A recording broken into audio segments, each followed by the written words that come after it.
On the screen in front of you is a question from the ARML, American Regional Mathematics League, team exam question 9. And we're given a pretty ugly looking expression over here, a+b+c over x+y+z. And the reason I say it's ugly is because we're only given 3 pieces of information. Well, 4, depending on how you count it. So we know that a, b, c, x, y, z, they're all real, right? So that might be useful. And then besides that, all we know is that a²+b²+c² is 25. x²+y²+z² is 36, and then ax+by+cz is 30.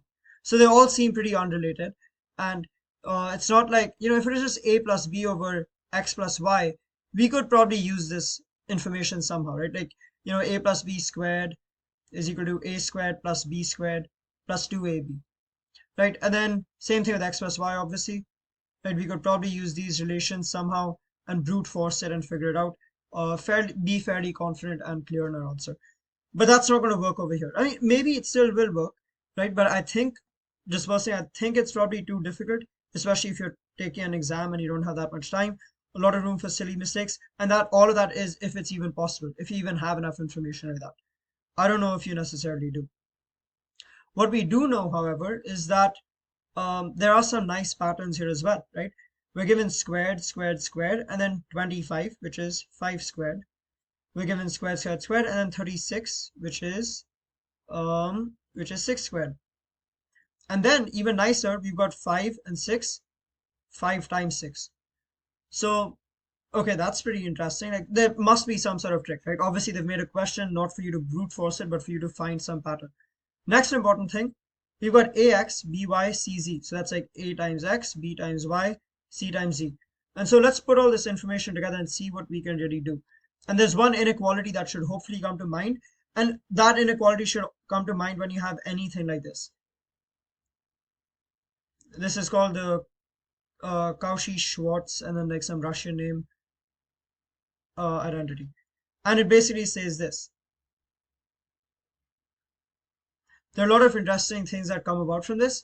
I think one of my personal favorites is when you yourself pick x, y, and z.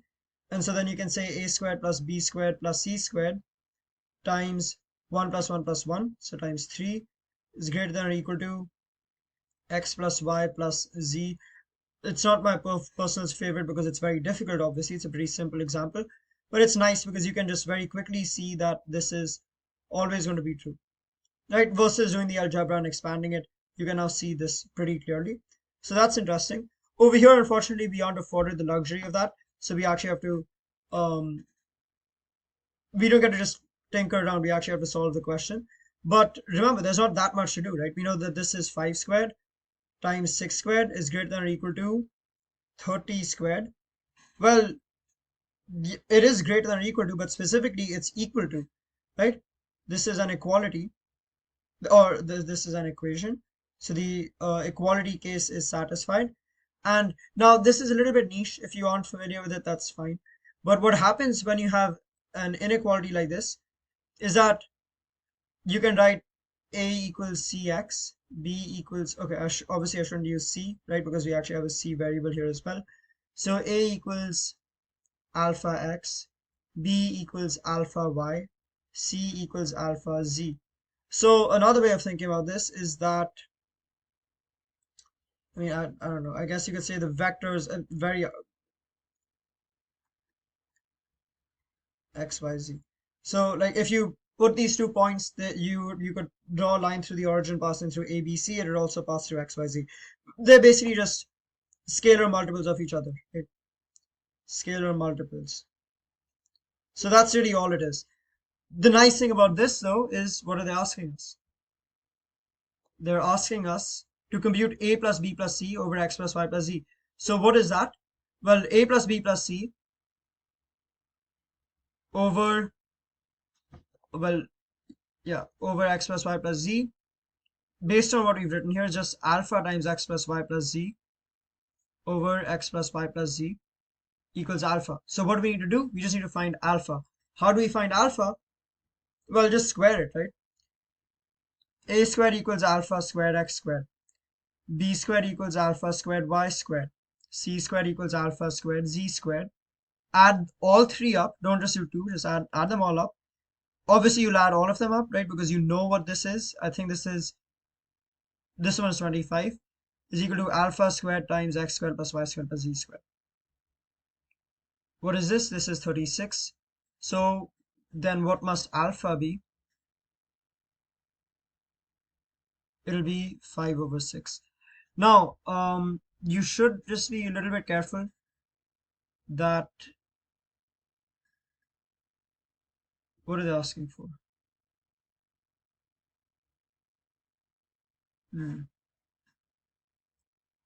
Yeah. So you just need to check now, right? Like, is it going to be positive or negative? Because this is technically what we have. So technically alpha can be plus minus 5/6. Can it be negative 5/6 though? No, because then the signs will be flipped and then you won't have the plus 30. You'll instead have minus 30. So that means that alpha is equal to 5/6. And so our final answer is also just equal to 5/6. Notice that it took us a lot of work because I showed everything. I also showed you like other random stuff like this, which obviously isn't necessary for this question, right? Maybe it'll be useful in other ways or in other cases, and that's why I showed you. But it's not strictly relevant to this at all. It's pretty messy what all I've shown over here. But at the end of the day, the only piece of information you needed were to recognize that, hey, 25 times 36 is equal to 30 squared. So that means we've got an inequality, we've got a nice ratio. You don't have to do the math with the alpha stuff. You can just figure out, hopefully, that if a squared plus b squared plus c squared is like each of them are pairwise proportional to x squared, y squared, z squared with the same ratio, constant of proportionality. It'll just be the square root of 25/36, which is 5/6. And so really we didn't do anything fancy. We just took this number divided by this number, took the square root. You can't always do that. That's why we had to do some of the math just to check it. And that's why the 30 was lucky for us. It's the square root of 25 times 36, right? But yeah, not a hard question in the end if you know what you're doing. If you aren't familiar with the Cauchy-Schwarz inequality, I really recommend checking it out. It seems like pretty basic. And when you're just doing like this sort of stuff, yeah, it isn't super complex, but there is a lot of interesting stuff you can do with it. And this is one of those examples. So thank you so much for watching, and I'll see you in the next video. Bye bye.